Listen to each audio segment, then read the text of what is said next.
You don't fall in love by chance. You fall in love when very specific emotional conditions are consistently met. So if you're someone who is seriously dating in order to find love and to find marriage, or if you're someone who's just like simply confused by modern dating or just burnt out by everything that is going on between dating apps and matchmaking, then this is really for you. Most people really think that love is something that you just fall upon. It's something that just happens or something that you find. And some people really believe that like they can only find it if it's the universe's will or God's will. And here's the problem. You have to understand that you are a creator. Sure, the universe, God, they're probably trying to help you out already. You just may not be able to recognize it quite yet. But you are a creator and you are in full control of your life. So your life starts the day that you say that you're ready to have it start. You are in full control of your own story. And so you have to understand that love is something that is actually built. And you can build it. You need to build it if you want it. And so this video is going through and is going to teach you the principles and the psychology, everything that you need to know about love. Because love can also be lost. It can also be destroyed. It can be recreated, and it can be sustained. And so we're going to start with a very fascinating concept that I'm going to call our love bank method. And I've been using the concept of a bank to be able to describe what happens and what the psychology looks like in order to form relationships for a really long time. But I should really give credit to the man that really wrote about it and talked about it and published it in a book before I was even alive. And so I probably, you know what, actually it's right here on my shelf here. His Needs, Her Needs by Dr. Willard F. Harley Jr. He actually used this terminology called the love bank that we're going to dive into today. And so I just want to give him credit for that. But this is a universal principle that everybody should know, but that no one is actually taught. And if you can actually understand that there are patterns to relationship success, that all you need to do is adopt and find those patterns, and you're going to be really well set and taken care of. So if you're ready to find love this year, let's dive right in and let's talk about the strategy. So what you really need to understand about the love bank is that every little thing that it is that you're doing on a constant basis is either adding to your relationship or detracting. So I want you to look at this from a position of a bank account. And when you have a comfortable interaction with somebody in any way, could be positive, comfortable, makes you happy, then we're going to actually add a deposit into a love bank account. So let's just take me, for example, because I'm standing right here. And let's just take my husband, for example. So this is going to be husband. Okay? Now, in my mind, in my little personal mind, my husband has a bunch of what we call deposits built up in his account. Okay, so this is like, look at it like money, right? I don't know what currency you typically use. Here in the US, we're using US dollars, so we're just going to throw that out there. But look at this as like love bank units, right? My husband has built up a certain amount of love bank units due to comfortable interactions. If you meet someone, and we're just going to call this guy Gerald here. If you meet someone and they make any uncomfortable interaction with you at all, then you actually end up with what we call a withdrawal. So here's the interesting thing that you need to know.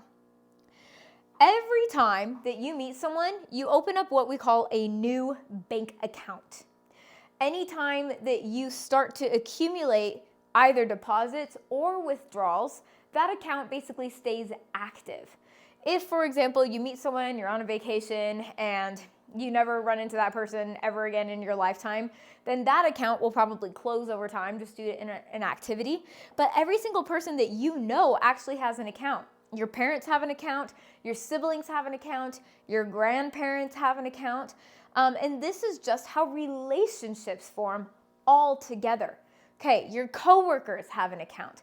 And every single person gets an account in what we call and consider your love bank. Now, here's some of the interesting things that you should probably find out is that when you meet people and when you are, for example, like working with coworkers or any other person in that regards, every single person starts at 0, right? Let me see if I can just draw a little bit of a like a little mini graph here to see if we can show you kind of visually exactly what's going on. But here's the thing. Even in business, as a professional, no one just does business with you because they met you. People do business with you when you have built rapport with them. People come back to you or become your clients when you have built up a type of a lifestyle or some type of like high deposit accounts, right? So I'm going to draw this line on the board here.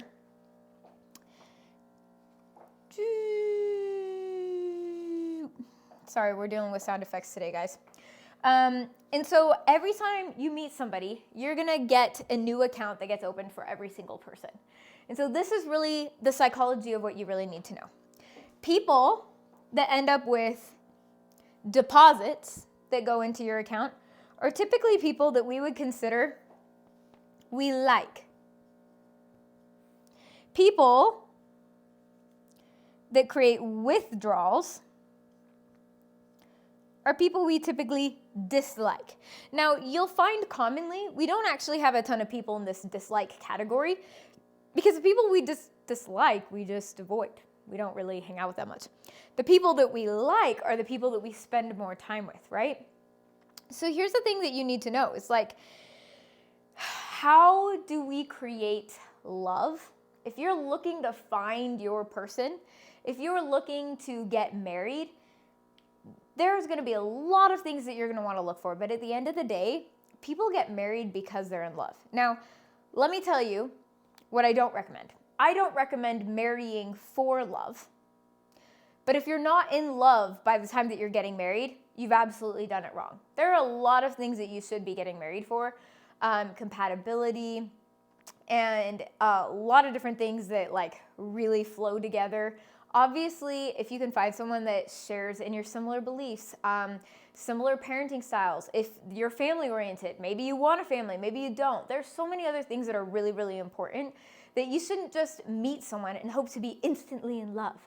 And I'll tell you why. This is actually comes down to like physical psychology, okay? So you can choose to have something called caring love. Let's just put grandma on the board here. Okay?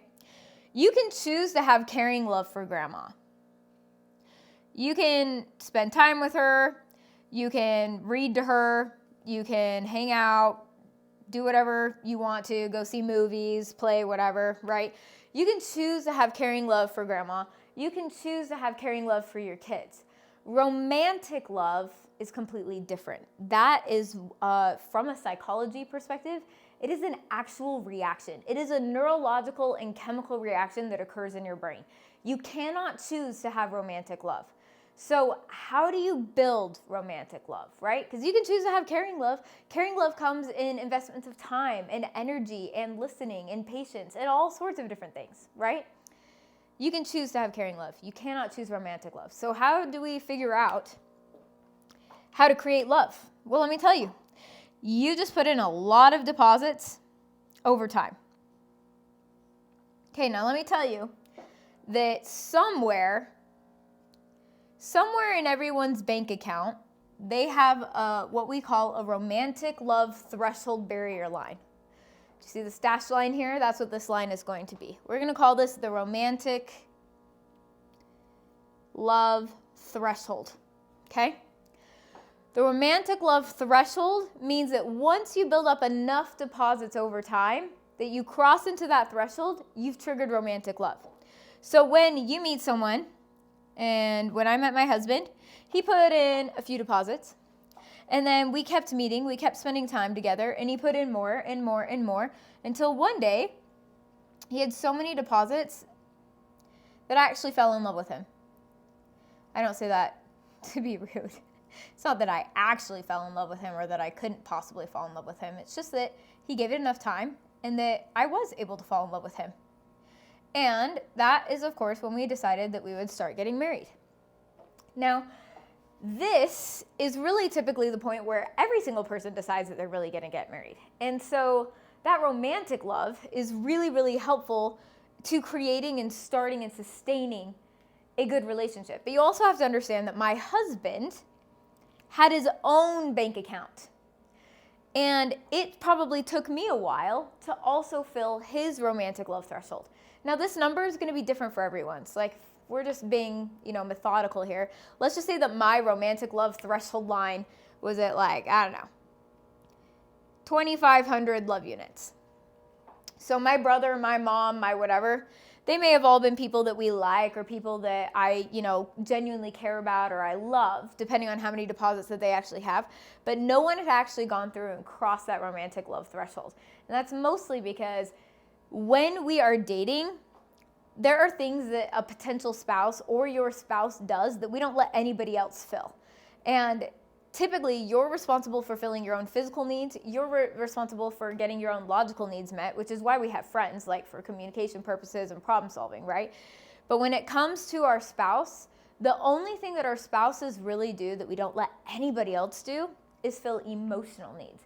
And emotional needs bring in the largest amount of deposits the fastest. So why is love really easy to create at first? Well, what ends up happening is that people go through and they invest everything that they have. They're a really genuine listener. People are curious, right? When you meet somebody new and in the beginning, you want to know everything about them. Falling in love and having this love bank fill up fast when you are falling in love with someone that it's easy to fall in love with, it's thrilling, it's motivating, it's captivating. And we show up as our best version of ourselves. We want to know everything about this person. We spend every waking minute, every waking hour with this person, trying to figure out everything that we possibly can. And then the law of familiarity kicks in. Let's say you date for a long time or you get married. Every marriage, every relationship about 1 to 4 years in starts to fall below this romantic love threshold again. Why? Well, because of the law of familiarity. The law of familiarity basically states that when you have something for any given period of time, you actually end up taking it for granted. And so slowly but surely, you end up falling below this threshold. And as a relationship strategist and someone that knew that I didn't want to do anything and that it was super important to me, I wanted to do everything that it took to maintain a really solid relationship. I was actually really sad and, a little bit humbled to say that this actually happened. I fell out of love with my husband, just kind of like everybody else, no matter how much I studied or whatever, tried to learn. This actually happened. And it's kind of actually it was a really sad moment in my life. I reached a point where for a while, I almost didn't even want my husband to try anymore because I was just really hurt. I was really, really, really low on those deposits lists. And what you really need to understand is that 90% of your success in a relationship is who you choose to select to show up. And I'm not talking about who you specifically choose to make that person your person, but it's how you choose to show up every single day. And if you were to show up like the person you were when you were dating, when you were overly caring, you did anything and everything for that person, you focused all you could on just making that person happy, you spent a ton of time with them, right? If you showed up like that every single day, you wouldn't have that problem. And so what the unfortunate part is that it's really easy. People fall in love really fast because they're investing all this time and they're showing up as that version. But then you can slowly start to fall out of love. And unfortunately, if you let it get too far, you can actually cross into the negative zone. So I'm just going to draw a new column here, just for example's sake. And if you, wow, that was super wide. Okay, my OCD is going to kick in. I don't really have OCD most often, but it's fine. Whatever, guys. Okay, so what ends up happening is that you end up crossing into this negative zero. And when you hit zero on this threshold line, it really sucks. But then you can even cross into the negative, where you even start to dislike the person that you married.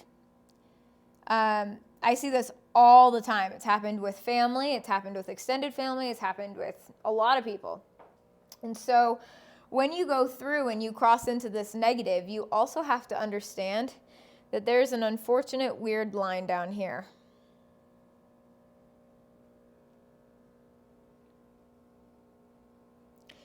And this line is the hate threshold line.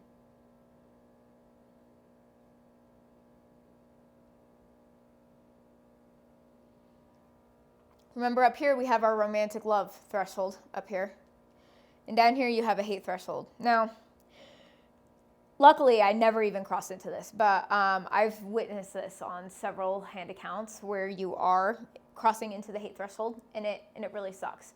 It's kind of a little bit of a sombering moment, but it's something that I think everybody should be aware of, is that if you stop doing the things that actually build romantic love and build that trust and rapport back, then you can actually stack these withdrawals so far that you actually start to hate the person that you're with. Now, the only reason why this typically ever occurs is because you're married, unfortunately, or in a long-term relationship. Now, why is that? Well, because people that we dislike, we typically just run away from. We avoid them. But our spouse, our long-term partner, is typically the only person that we can't physically get far enough away from. And so before you know it, you can cross into the hate threshold, and this is most often where divorce occurs. And I don't want any of you to get divorced. A lot of you are probably watching this because you want to know, how do I find love, and what are the patterns and the secrets behind, giving me that success. And that's what I want to teach you. But you have to understand the psychology. Otherwise, you're not going to really be able to recognize what's going on in a relationship.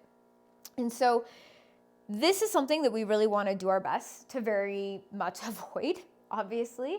And crossing into that hate threshold is just something to be aware of, that it does happen. You probably know of someone that this has happened to. Maybe it's happened to someone that you know quite personally, or maybe it is a friend that you've seen.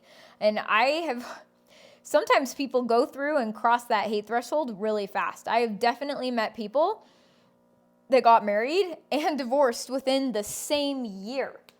And so that can be a little bit, disconcerting here. You definitely don't want that to be the case for you. And so you've got to understand, what is it that are creating these deposits? Well, these deposits are caused by what we call emotional needs. So, remember at the very beginning when I said that you fall in love because very specific emotional conditions are consistently met? Here's the thing.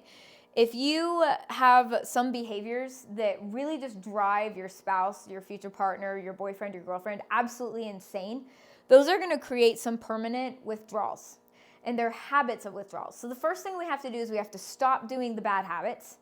We have to stop doing the things that create the withdrawals, the dislikes, and we have to continually make sure that we are very intentional with adding these deposits back, right? This danger zone, you can approach it when you don't feel like putting in the effort, and when you don't want your spouse, your boyfriend, or your girlfriend to start putting in that effort. This is a really dangerous spot to be for either person in a relationship. But really, if you want to prevent falling out of love, it just takes some skills and some practice. Because I can tell you, with a very happy personal experience, that you can build love back. Love can be created. It's built from the beginning. And so you can recreate it, and you can have it sustained. In fact, I would highly, highly encourage you to get this so far above this romantic love threshold. I want you to think about this kind of like a bank account and a savings account. You can tap into your savings once you've maxed out your checking. And that's really where I want all of you to be, is that I want you to be clear up here in this romantic love threshold line, that you have all of this sitting up here as savings. And when you're here, this stage is what most people recognize as what we call the honeymoon phase. And that honeymoon phase is wonderful, and it's happy, and it's enlightening, and it's something that you never have to lose. And I've literally and personally met people in their 50s, in their 60s that are like, they're like, man, Monique, I wish I would have had this for the past 20 years. It would have changed everything for me in my relationship. So take the time to understand the patterns. What creates that success? What creates that love, right? And so why does this actually matter? Why does this matter for dating? Why does this matter for marriage? Really, because if you don't understand the psychology of what it is that's going on, you're not going to be able to pick up on the patterns when you meet people. So let's just take a look here. When you have someone that you're meeting, like let's just say you're starting to date around, and I'm a woman, so we're going to use guy names here. Let's say that you're dating Brick. Let's say that you're dating Mike. And let's say that you're dating Bill. All of these people are probably going to have some type of deposit account. And what you want to understand when you're going on dates with a lot of people and going through that dating around process is that some people, you might be spending the same amount of time with each of these people, but clearly some people are filling this way more than others. And so these are really good things to look at, is that Bill might not be a great fit. You might not be really compatible with Bill because you're not actually getting those needs met very quickly. And presumably, you're probably not meeting his either. Now, sometimes it happens where one person can really have their needs met and one person doesn't. But there's a lot of really interesting things to that. Like, for example, I'll tell you kind of a little bit of an embarrassing example. But one that's really dear to me is I had a really good friend in high school growing up, and we both kind of liked other people and were kind of like dating other people at the time that we had started meeting. It was really refreshing because I just found a friend, right? Friends fill logical needs, communication needs, problem-solving needs, all those things. And so I started talking to him and we started hanging out a whole bunch. And what I didn't realize is that somewhere along the way, I probably totally filled up his romantic love threshold barrier and his bank account. And he was like, we'll give him some credit here. He was what I would consider like a good friend, but he was nowhere near here. And I could not see him being here. And there's a lot of different reasons why that can fall into place with any single person. Super random, like fun facts, but I don't know if you know this, but women actually have a sensory capability to actually smell genetic compatibility. So I don't know if that was it, maybe just that there was no genetic compatibility or whatever. But just realize that like it has to work for both people, right? And so this is really important for any time that you're going through dating and marriages, because you might be filling up someone's love bank or they might be filling up yours, but you don't know if you're filling up theirs. And this has to be a good match for both of you guys. And so understanding these principles will help you to understand where you're at with your relationships, how to start relationships, and it'll also help you to understand that if you're on a dating app, you can't just craft the perfect message ever. You actually have to get to the point where you're going on these dates and putting in these deposits. If you're not putting in these deposits, how on earth are you supposed to actually build a relationship with someone? So stop taking advice from weird people that have weird theories or something worked for them and so they want it to work for you. Just study the science and the psychology behind how it works, right? You know, I'm tired of hearing of people that have dating coaches that are like, yeah, if she takes one step back, you take 2 steps back. I'm like, guys, that doesn't even make sense. That just means that you're never going to achieve what it is that you actually want in a relationship, right? Put effort in. And then once you have enough effort built up, then you can start testing that and seeing if it's mutual, right? But until you actually start developing these patterns, there's really no point to doing that. So this is the love bank method.